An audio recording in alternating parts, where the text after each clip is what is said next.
प्रभाग 9 मधून आज शेतकरी कामगार पक्ष, शिवसेना, महाविकास आघाडीच्या उमेदवारांनी अर्ज भरलेले आहेत, तर काय सांगाल?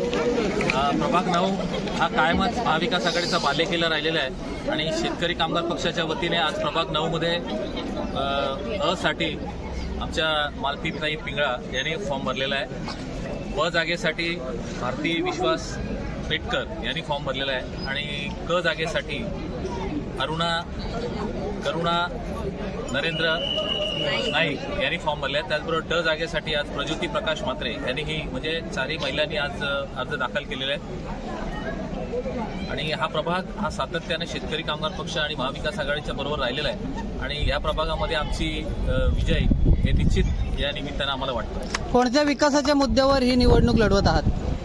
विकासाच्या मुद्द्यापेक्षा महापालिकेने जो या 7-8 वर्षामध्ये जनतेला लुटलेला आहे, मग तो प्रॉपर्टी टॅक्सचा विषय असेल, पाण्याचा विषय असेल, असुडगावच्या रस्त्यांचा विषय असेल आणि ही जी निवडणूक आहे ती गद्दारी आणि खुद्दारी याच्यावरती आहे। कारण प्रचंड मोठ्या प्रमाणावर गद्दारी, कारण आमचेच उमेदवार समोर आहेत, जे सगळे उमेदवार आता आमच्या समोर आहेत ते कालपर्यंत आमच्याशी भाषा करत होते, तुमच्या चिन्हावर लढू इथपर्यंत त्यांची भाषा होती, त्यांच्या बैठकाही झालेल्या होत्या। पण आज जनतेला सांगू इच्छितो की जे प्रामाणिक आहेत, पक्षाशी एकनिष्ठ आहेत, त्याच लोकांना तुम्ही निवडून द्यावं। कारण काय आहे, प्रचंड गद्दारी या ठिकाणी झालेली आहे। म्हणजे ते उमेदवार खरं तर अपेक्षित होतं आमच्या चिन्हावरती असतील, पण शेवटच्या क्षणी त्यांनी गद्दारी केलेली आहे। गद्दारी आणि खुद्दारी अशी निवडणूक होणार आहे। विमानतळाला दिवा पाटलांचं नाव मिळालेलं नाहीये, अद्यापही मिळालेलं नाहीये, तर त्याचा या निवडणुकीवर काही परिणाम होणार का? निश्चित परिणाम होणार आहे, कारण वळवली, टेंभोडे आणि संपूर्ण आमचे हे प्रकल्पग्रस्त गावं आहेत। सातत्यानं या एका पक्षानं जनतेच्या स्वप्नांचं किंवा जनतेला काहीतरी चुकीचे स्वप्न दाखवलेत आणि त्याचा खेळ केलेला आहे किंवा जनतेला भुलवलेला आहे। हा एक स्वप्न होतं। आम्ही स्वतः म्हणजे आमच्या पक्षाच्या सह मी स्वतः प्रत्येक आंदोलनामध्ये सक्रिय होतो।